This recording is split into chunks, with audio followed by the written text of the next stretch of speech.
PT Kereta Api Indonesia atau PT KAI akan melakukan sterilisasi atau penertiban bangunan di sekitar rel kereta api Comboran, Kota Malang. Penertiban bangunan di sepanjang rel Pasar Comboran ini sebanyak 300 lebih kepala keluarga yang akan terdampak. PT KAI juga menghimbau masyarakat yang terdampak segera membongkar bangunannya.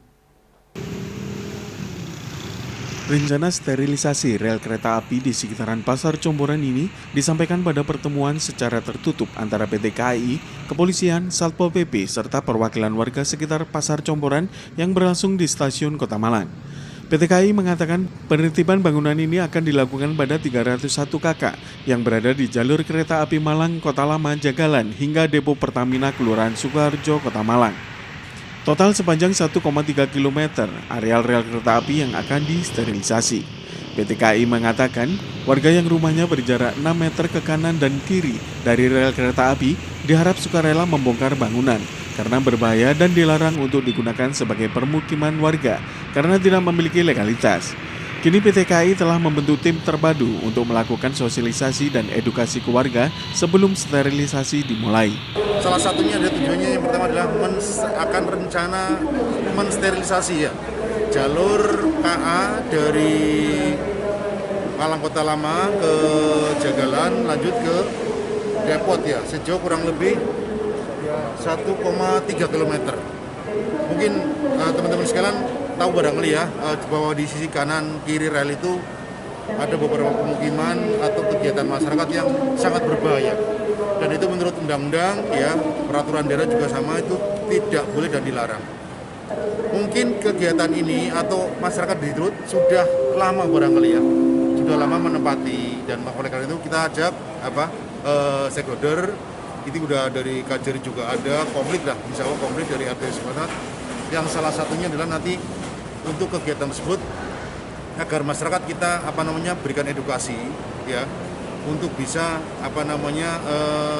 mungkin secara sukarela ya membongkar atau memindahkan barangkali bangunan yang berdekatan dengan jalur tersebut sejauh sepanjang kurang lebih 6 meter kanan kiri dari rel tersebut. Sementara Ketua RW 7 Kelurahan Sukoharjo mengatakan bahwa mayoritas warga yang tinggal di kawasan rel kereta api secara turun-temurun selama hampir 1 abad. Hingga saat ini sosialisasi belum dilakukan ke warga karena belum mendapatkan rincian teknis terkait sterilisasi. Di kawasan RW 7 sendiri ada 180 KK yang terdampak di RT 9. Sementara sosialisasi sterilisasi rel kereta api akan dilakukan hingga Juli mendatang. Dan kemudian akan dilakukan penertiban bangunan di kawasan stasiun Kota Lama hingga depo Pertamina Malang. Ini rencana pembentukan tim aset KAI, intinya itu.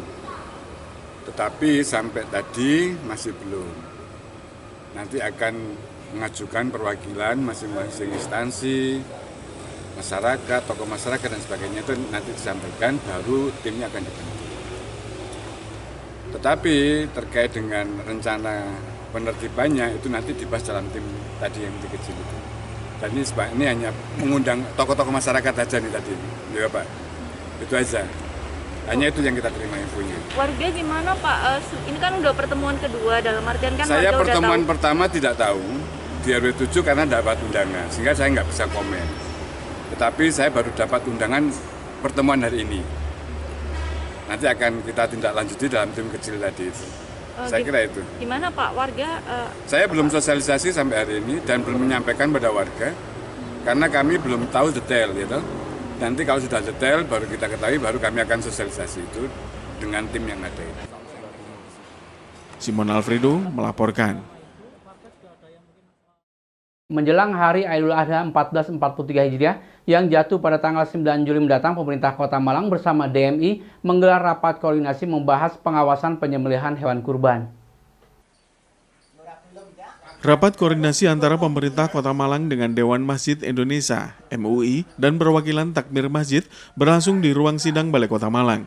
Rapat tersebut membahas pengawasan penyembelihan hewan kurban saat Idul Adha 1443 Hijriah di tengah wabah penyakit mulut dan kuku.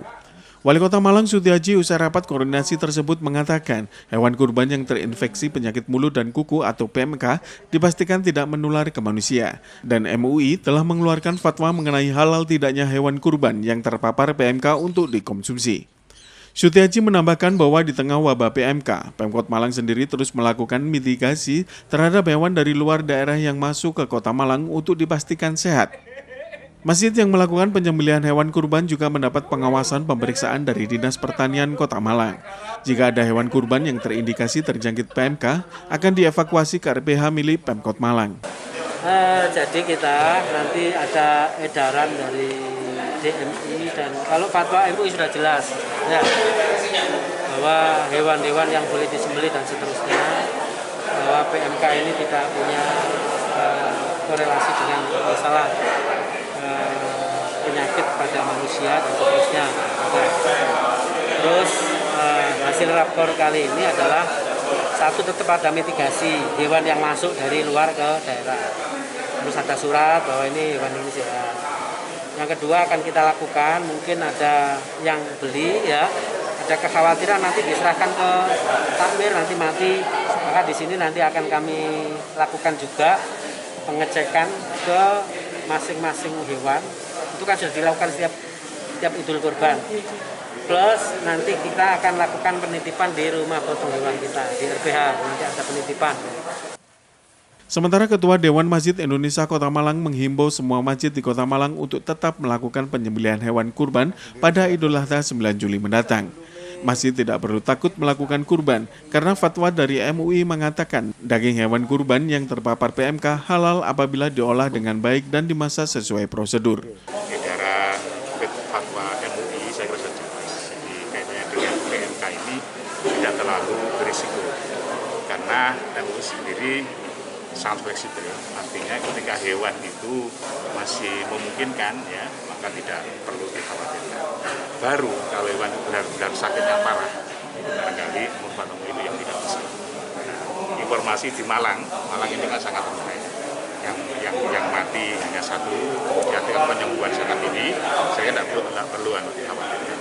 Jadi saya sampaikan saya kira kekhawatiran masyarakat daging sapi yang terkena PMK itu berimbas pada kesehatan manusia itu tidak ada karena nanti sudah dijelaskan oleh bagian tersebut. Simon Alfredo melaporkan.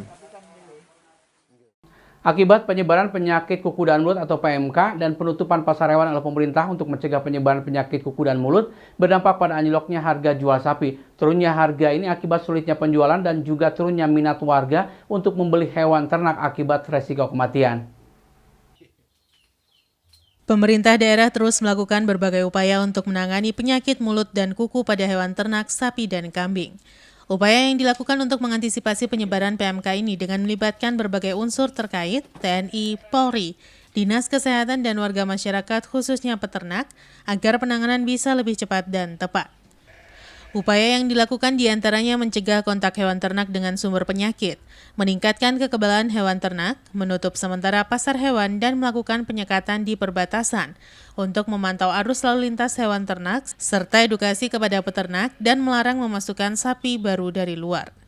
Menurut salah seorang peternak di Dusun Perinci, Dau, Kabupaten Malang mengungkapkan, turunnya harga jual sapi karena wabah PMK sehingga minat pembeli menurun drastis. Tetapi harga jual masih lebih baik dibandingkan di wilayah Pujon maupun Batu. Dirinya dan peternak lainnya terus berusaha memelihara kesehatan sapi dengan pembersihan kandang dan pengasapan. Di lokasi terlihat ternak kambing dan sapi banyak dipelihara warga dan berharap PMK bisa segera berakhir sehingga peternak bisa bernafas lega dan tidak terus khawatir akan kelangsungan hidup ternak mereka serta harga jual sapi dan kambing bisa segera normal. Pak, di sini sudah masuk nggak penyakit sapi, Pak? Belum, Pak ya? Belum. Oh, berarti harga sapi masih bagus, Pak ya? Iya, lumayan. Berapa sekarang harga sapi, Pak? Iya, yang biasanya 20 misalkan harga sekitar 20 sekarang turun 12 sampai 15. Oh, berarti masih termasuk bagus dibanding wilayah Pujon, di wilayah Batu, Pak ya? Pak, upaya-upaya yang dilakukan oleh petani, Pak, untuk peternak, Pak, untuk mencegah, Pak, seperti apa, Pak, untuk pencegahannya? Itu aja pengasapan sama kebersihan itu aja. Vitamin-vitamin dan sebagainya? Belum maksudnya. jamu-jamu Jawa aja. Jamu-jamu Jawa. Iya. Di sini sudah ada Pak ya, sudah ada pelang larangan masukin sapi baru ya Iya. ke kandang Pak ya. Iya. Memang untuk Dari luar dilarang masuk sementara. Pak, dekat-dekat Idul Adha mungkin Pak, harga-harga sapi perkiraan Bapak bisa naik apa? Aduh, kurang jelas itu ya, mungkin semoga aja bisa naik gitu aja. Tapi kalau daya beli mungkin Pak ya, Kalau daya beli sih tinggi Pak ya, kurang masyarakat. sih ya. Kayaknya kalau sapi masih kurang, kalau kambing sih masih mending. Masih mending Pak ya. Tapi terkait harga, Iya, itu. karena Itulah kalau harga. Anjlok semua. Oke. Tapi upaya-upaya untuk pencegahan terus dilakukan Pak ya, petani Pak, peternak Pak ya. Iya, insya Allah gitu. Yonik Mawan melaporkan. Terima kasih Anda masih bersama kami Info 7 Malang Raya. Harga jual cabai rawit hingga saat ini masih mahal dan mencapai 100 ribuan per kilogramnya. Mahalnya harga cabai rawit ini dipengaruhi oleh rusaknya tanaman cabai petani akibat kondisi cuaca yang tidak menentu. Harga jual cabai rawit di kalangan pedagang di pasar tradisional di Kota Malang hingga saat ini masih cenderung mahal. Di pasar besar Kota Malang, harga jual cabai rawit masih di kisaran Rp100.000 per kilogram. Menurut pedagang pada 2 hari lalu, harga jual cabai rawit masih di kisaran Rp95.000. Kemudian Selasa kemarin naik menjadi Rp100.000 per kilogram. Selain cabai rawit yang mencapai Rp100.000 per kilo, harga cabai besar juga naik dan saat ini mencapai Rp80.000 per kilogram. Sedangkan cabai hijau di kisaran Rp60.000 per kilo. Pedagang juga memastikan harga jual cabai masih akan terjadi kenaikan. Hal ini dikarenakan tanaman cabai milik petani banyak yang rusak akibat kondisi cuaca yang tidak menentu. Sementara selain harga cabai yang terus melonjak, harga jual bawang merah juga mengalami kenaikan. Saat ini harga jual bawang merah di kisaran Rp58 hingga Rp69.000 per kilogram. Naiknya harga bahan komoditi tersebut juga berdampak pada daya beli masyarakat yang menurun. Ini yang naik semua ini harga bawang merah sama cabai. Terutama cabai kecil itu melonjak harga. Hari ini mencapai 100.000. Dan bawang merah itu hari ini sekarang mencapai 58. Cabai besar ya naik juga 70.000. Semuanya naik nih Mas. Cabai keriting? Cabai keriting naik juga 80.000 hari ini.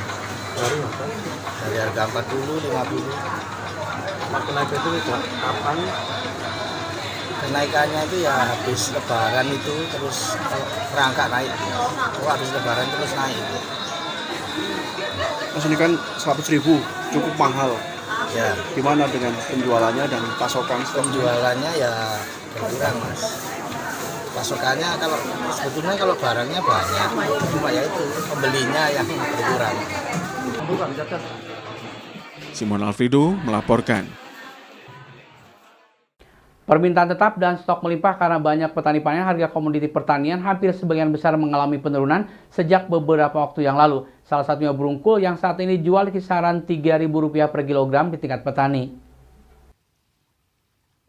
Setelah cukup lama berada di harga jual tinggi, saat ini harga jual komoditi sayuran jenis brungkul mengalami penurunan drastis. Setelah sempat dijual 12 ribuan per kilogram dan perlahan turun menjadi 8 ribuan dan kini anjlok di harga jual di bawah 3 ribuan per kilogram. Turunnya harga ini diduga kuat akibat melimpahnya stok di pasaran karena banyak petani panen, sementara permintaan tetap. Kondisi ini dirasakan berat oleh para petani karena volume panen berkurang akibat terdampak cuaca. Tidak hanya biaya operasional yang harus ditanggung semakin tinggi akibat naiknya harga pupuk dan obat-obatan. Menurut salah seorang petani di kawasan Junrejo menjelaskan, dampak cuaca terlihat dari hasil panen yang berkurang dan brungkul tidak besar maksimal walaupun upaya perawatan sudah maksimal dilakukan, termasuk penyemprotan. Di lokasi terlihat tanaman sayuran jenis brungkul pada bagian daun sudah menguning kecoklatan dan mengering. Tidak hanya itu, brungkul juga relatif lebih kecil. Petani berharap harga brungkul ini bisa kembali naik karena modal tidak akan kembali dengan harga jual di bawah Rp3.000 per kilogram. Harga brungkul di tingkat petani? Brungkul 3.000. 3.000 Pak? Iya. Itu sudah harga turun apa harga naik? Harga di pasar itu. Harga turun? Asalnya berapa kemarin-kemarin? Kemarin ya masih 8.000 ya 6.000. Masih turunnya hampir 50% Pak ya? Sampai 12 barang. 12 barang. Pak, kira-kira turunnya karena pengaruh apa Pak? Pas murah gak payu. Kira-kira turunnya kenapa Pak? Ya kemungkinan ya banyak yang panen. Oh, melimpah di pasaran. Banyak yang panen. Pak, pengaruh faktor cuaca gimana Pak ke hasil panen Pak? Ya itu, pengaruh cuaca itu. Berkurang berapa persen kalau gitu Pak, kalau cuaca jelek? Ya separuhan lah. Separuhan Pak ya. Pak, ini kan harga Kalau bagus biasanya dapat 10 ton, Ya? paling ya 6 ton. sekarang. Ini kan harga pupuk obat-obatan juga lumayan Pak ya. Aduh, ya. Gimana untuk dengan harga jual 3.000 itu gimana? Ya enggak kembali modal. Nggak kembali modal? Enggak kembali modal. Iwan Hikmawan melaporkan. Terima kasih Anda masih bersama kami, Info 7 Malang Raya. Akibat harga jual cabai rawit yang masih tinggi di pasaran berdampak pada turunnya daya beli masyarakat. Para pedagang tidak berani menyetok banyak karena takut merugi akibat sepinya pembeli. Para pedagang berharap harga cabai rawit berangsur normal sehingga pembeli bisa kembali normal. Saat ini harga cabai eceran di pasar Karangploso dijual di kisaran 100 ribuan per kilogramnya. Beginilah yang terlihat di Pasar Karangploso, Kabupaten Malang. Sudah cukup lama harga jual cabai di tingkat pedagang eceran terbilang tinggi sampai sekarang. Saat ini harga cabai rawit di tingkat pedagang eceran di Pasar Karangploso berada di kisaran harga 100 ribuan per kilogram sejak beberapa hari yang lalu. Kondisi ini berdampak pada turunnya jumlah pembeli sehingga pedagang tidak berani menyetok dalam jumlah banyak karena takut merugi. Tingginya harga jual cabai karena terbatasnya stok cabai dari petani yang terdampak faktor cuaca, sehingga hasil panen turun drastis. Tanaman cabai banyak yang terserang cacar sehingga volume dan kualitas cabai menurun. Menurut salah seorang pedagang menjelaskan, dirinya hanya menyetok 3-5 kilo cabai rawit dan itu pun habis terjual biasanya dalam waktu 3 hari, karena pembeli pun sebagian lebih memilih membeli cabai kering. Naiknya harga jual cabai dan sayuran lainnya juga sudah terjadi cukup lama dan diperkirakan menjelang Idul Adha harga bisa tetap stabil sepanjang pasokan cabai rawit tidak melimpah dan sama seperti saat ini. Harganya tuh ya semenjak ini ya berlarut-larut. Sudah agak lama Bu ya? Iya, sudah lama. Sekarang berarti kalau dijual di pasar berapa sekarang? Sekilo? 100? 100-an. Tapi berarti kalau harga mahal gini, pembeli gimana Bu? Banyak yang beli apa enggak? Enggak, ya jarang gitu. Kan udah apa itu, orang pembeli itu kan udah merasakan mahal. Iya. Ya. Kalau beli ya setengah on, katanya gitu. Berarti Bu nggak berani stok banyak ya kalau gini? Enggak berani, cuma secukupnya aja. Iwan Hikmawan melaporkan.